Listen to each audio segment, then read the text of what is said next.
Rajiv Biswas is the CEO of Asia Pacific Economics, an economic group based in Singapore, joining us now. Hello, Rajiv. Clearly, ties are really strong between these four nations. What is the significance of President Xi's visit to the region right now? Well, President Xi is visiting a number of ASEAN countries at a time when much of Asia is facing severe threats from rising U.S. tariffs. And Asia is a very export-driven region. The success of East Asia has been very much driven by trade liberalization over the last 50 years. And the export economies have been very important for the growth of many countries in ASEAN, for China, and also much of the whole of the Asia-Pacific region.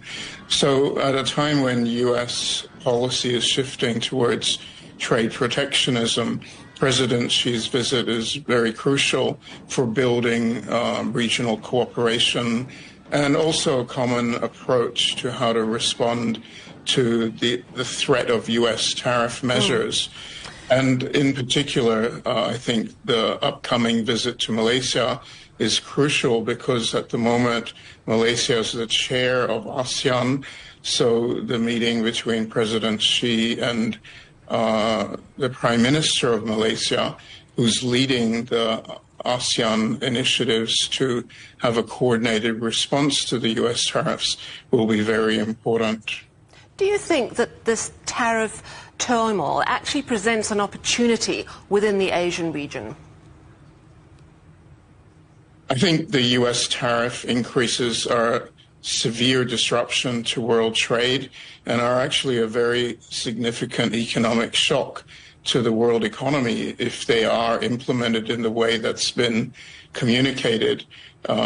It is still under negotiation, so we'll have to see what the final tariff rates are. But this is a very negative factor for the world economy in the near-term economic outlook. And it's particularly negative for Asia because Asia is such a trade-driven region. And therefore, I think what is needed now in Asia is a much greater coordination amongst Asian countries to find not only a common response to the U.S., but also what can Asia do amongst the region, amongst the partners of Asia and the broader Asia-Pacific, to try to support economic growth momentum in the next couple of years. And that can be a range of measures such as fiscal policy. Some countries may have room for monetary policy stimulus, but also greater intra-regional trade.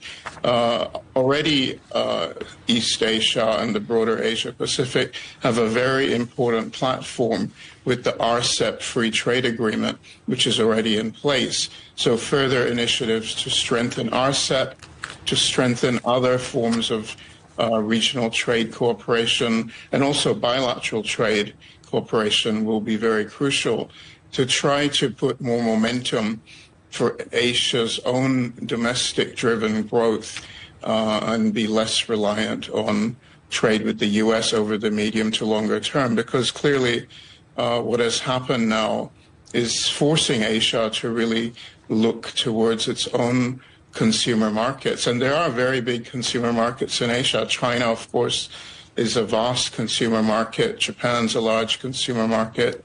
South Korea and ASEAN and India are also very large consumer markets.